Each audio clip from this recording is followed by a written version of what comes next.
तो अभी मैं आ गया हूँ रेलवे का प्रदर्शनी में। तो सोचो ये क्या है, गैस करो ये क्या हो सकता है, फिर मैं आपको बताऊंगा ये क्या है। तो आपने गैस कर लिया तो बहुत अच्छी बात है। हाँ, अब आपको शायद समझ में आए। दूर ले जाते जाऊंगा, क्लियर हो जाएगा क्या है। अब आपको क्लियर हो जाएगा, हो गया होगा। तो ये है गांधी जी का, अब फ़ोटो बोलूँ कि क्या बोलूँ, 3D कलाकृति। तो ये है महात्मा गांधी जी की 3D कलाकृति। पहले तो मुझे बिल्कुल समझ में नहीं आया था। बताओ उसके बारे में। हाँ बताइए आप ये प्लीज़। टोटली स्क्रैप से बना हुआ है।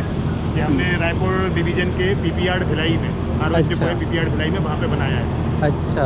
एक जो भानुशंकर बेलचंदन जी हैं, वो एसएससी हैं। उन्होंने इसको सबसे पहले इस पर ध्यान गया, एक नेल्सन मंडेला का एक वीडियो देखा था साउथ अफ्रीका का। हाँ हाँ। उसके बाद इसकी परिकल्पना तैयार हुई, फिर उन्होंने डिज़ाइन किया और जिसको राजू कुमार, एक विक्रम तांडी और रामाधर बेलोदिया, ये 3-4 लोगों ने मिलके उसको बनाया। अच्छा। और कहीं लगा है ये 4 जगह लगाया हुआ है ये। लेकिन हम ही ने बना के 4 जगह लगाया है। एक रेलवे बोर्ड में लगा हुआ है, सबसे पहले पीपीआर में बना था। पीपीआर में 2016-17 में बनाया, फिर हमने रेलवे बोर्ड में लगाया। रेलवे बोर्ड दिल्ली में, मड़वाड़ी स्टेशन पे लगाया। मड़वाड़ी स्टेशन बनारस के पास है। अच्छा। तो और वहाँ पे जब लगाया था तो उसका इनॉग्रेशन खुद मोदी जी ने आके किया था। अच्छा। और एक रायपुर डिवीजन के बाहर भी सेल्फी पॉइंट के हिसाब से लगा हुआ है। वो थोड़ा सा डिफरेंट है जो रायपुर में लगा हुआ है। अच्छा। इससे थोड़ा सा अलग तरीके का। बहुत ही अच्छा। जब मैं वहाँ से आया तो मेरे को समझ में नहीं ये क्या बना, क्या कर दिया था। मेरे को लगा कुछ टूट गया है यहाँ पे। व्यू पॉइंट है यहाँ पे, लगभग 18 मीटर से 80-20 मीटर हाँ, दूर से देखा तब समझ में आया। देखा, आप अच्छे से वीडियो बना रहे हैं, आपको बता दें हम। हाँ, थैंक यू। Thank you.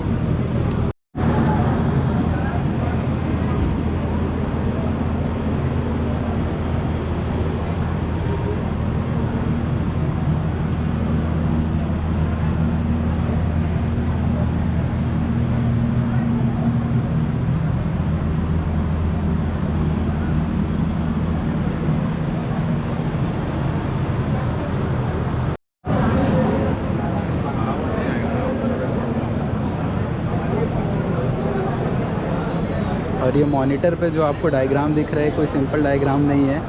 इसी के बेसिस में स्टेशन मास्टर रेलवे और ट्रेन्स को कंट्रोल करता है।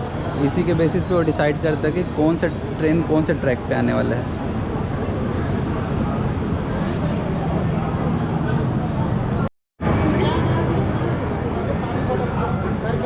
और ये है डिज़ास्टर कंट्रोल करने वाली टीम। तो जब कभी बाढ़ आ जाए या कुछ आ जाए तो वो ऐसे लकड़ियों से ही ब्रिज बना लिया करते हैं।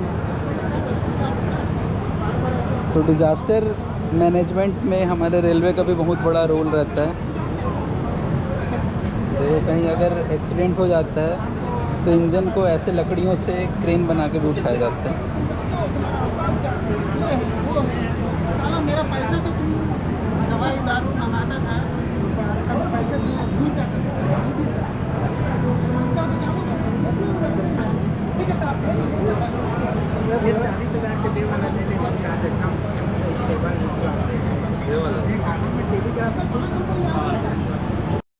और ये है यांत्रिकी वर्कशॉप।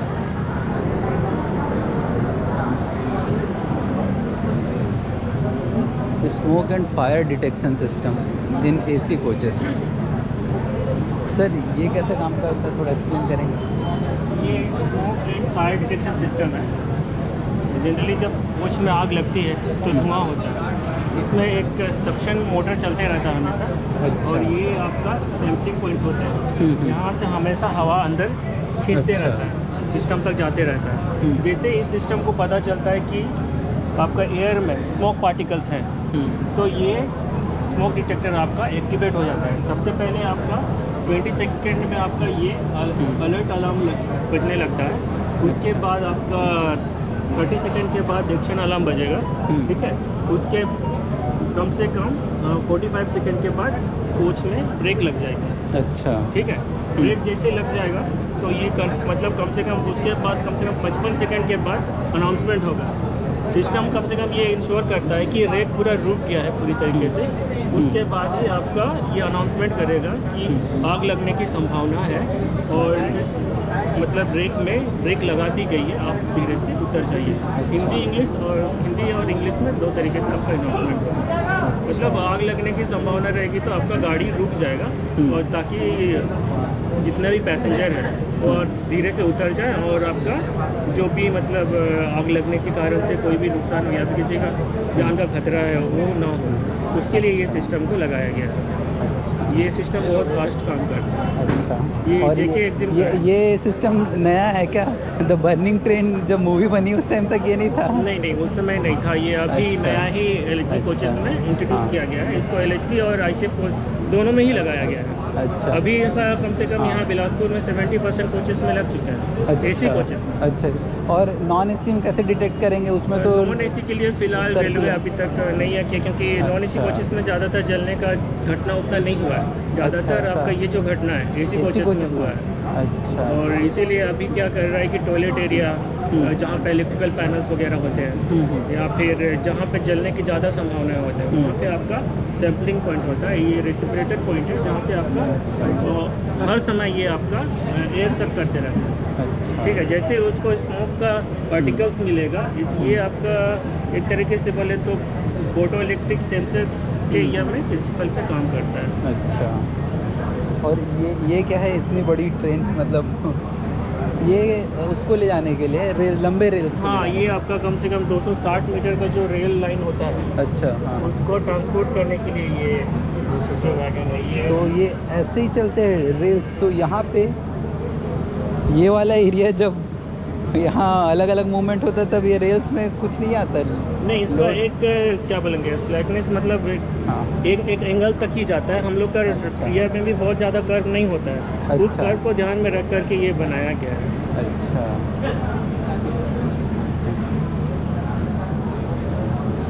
क्योंकि ये बिल्कुल रिजिड हो गया।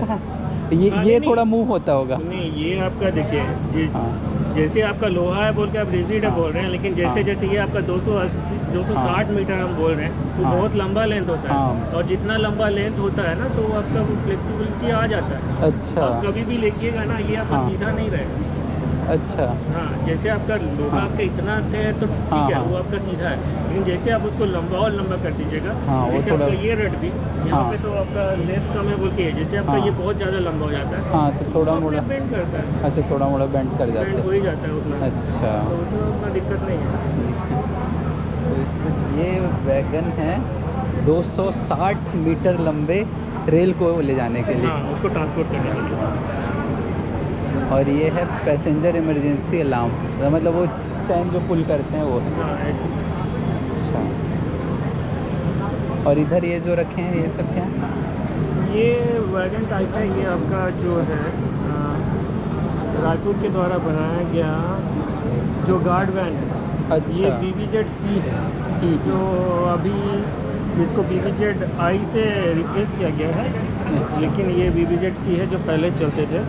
और अभी इसका एक नया वर्जन आ गया है BVZ-C, BVZ-I। अच्छा, इसमें आपका जो गार्ड रहता है पीछे हाँ, में हाँ। सबसे लास्ट जो ये वैगन होता है वो होता है। इसमें गार्ड आप अगर सफ़र करते हैं। अच्छा, थैंक यू। हाँ सर, तो ये एक्सप्लेन कीजिए कैसा है? ये है passenger emergency alarm cooling device. अगर आप लोगों ने ब्लू कलर की गाड़ियों में देखा होगा ट्रेन में, तो उसमें चैन पुलिंग होता है, जो आप देखे होंगे रस्सी बंधी होती है जिसको चैन पुलिंग कहते हैं। LHB कोचेज़ जो रेड कलर की आजकल कोचेज़ हैं उसमें चैन पुलिंग का ये सिस्टम होता है।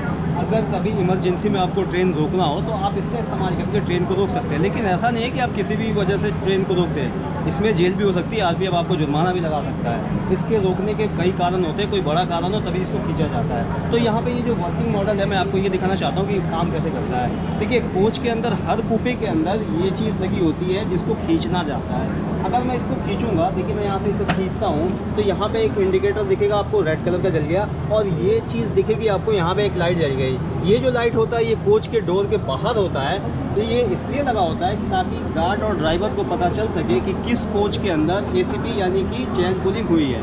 तो गार्ड ड्राइवर यहाँ आना होता है और फिर इसको रीसेट करना होता है। अगर रीसेट नहीं करेगा, इसको खींचने के बाद जो ये पाइपलाइन आप देख रहे हैं, ये यहाँ पे नीचे एक वाल्व के साथ जुड़ा होता है, और ये जो वाल्व है ये ट्रेन के ब्रेक पाइप के साथ जुड़ा होता है। ये क्या होता है कि यहाँ से ट्रेन के ब्रेक पाइप में लीकेज पैदा करता है और ट्रेन में ब्रेक लगा देता है। अब अगर हम इसको लीकेज को रोकना है तो हमें इसे रीसेट करना होगा। तो यहाँ पे जो आप ये की देख रहे हैं, ये की गार्ड ड्राइवर के पास होता है या फिर जो रेल एम्प्लॉय होते हैं ट्रेन के अंदर ऑन ड्यूटी, उनके पास होता है। वो आते हैं यहाँ पे लगाते हैं। किस पे लगाएंगे? जिसका इंडिकेटर रेड होगा, और उसके बाद इसे घुमा देते हैं। जैसे इसे घुमाते हैं ये रीसेट हो जाता है, इंडिकेटर बंद हो जाता है, यहाँ की बाहर की लाइट बंद हो जाती है, और यहाँ से हवा निकलना बंद हो जाता है, और गाड़ी का ब्रेक रिलीज हो जाता है, गाड़ी आगे चली जाती है। Thank you. यह है अभियांत्रिकी एवं निर्माण।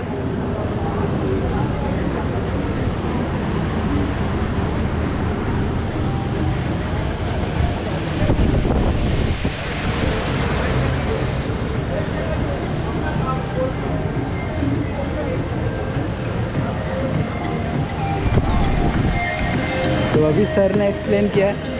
सर एक बार और एक्सप्लेन कर सकते हैं क्या वीडियो के लिए? ठीक है, शॉर्ट में। तो शॉर्ट में कैसे यार, अपन इसको शुरू से लेके? हाँ, शुरू से।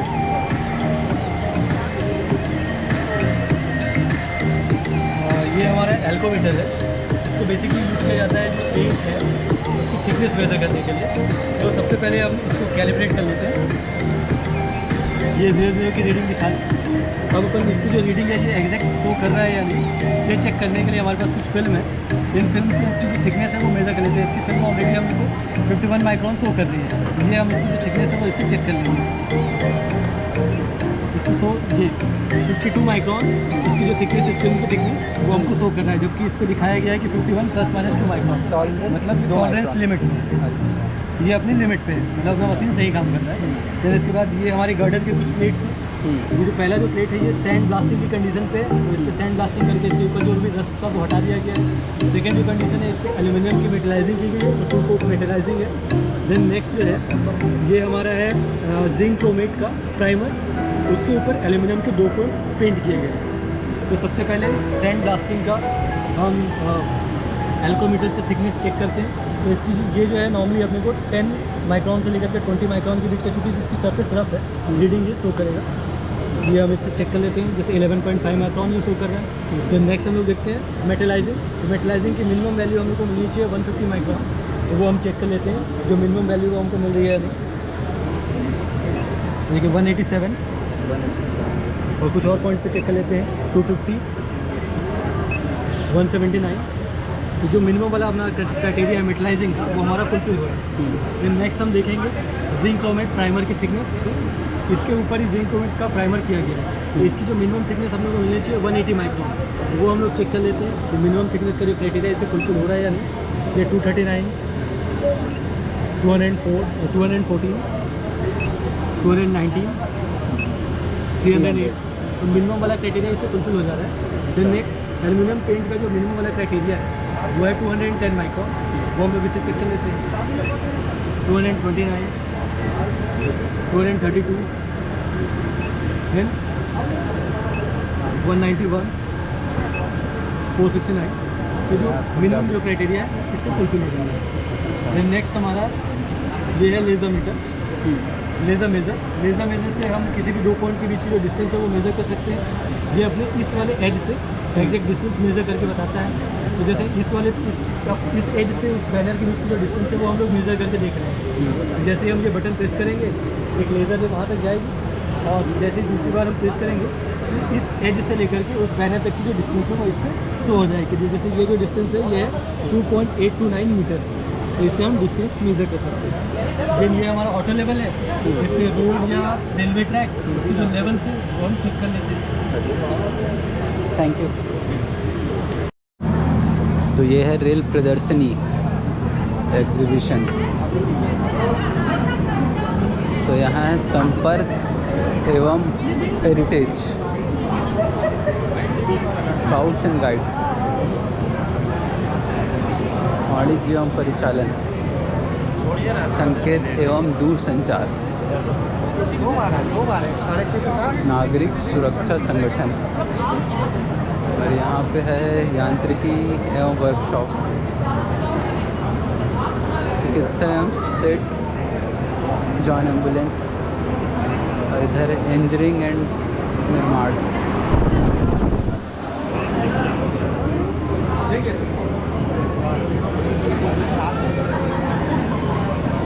इधर है विद्युत,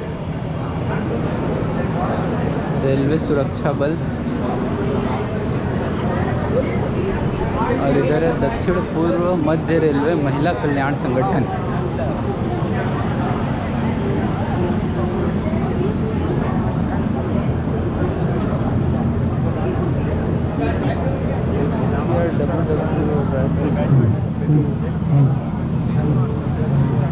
और इधर हो रहा है डॉग शो।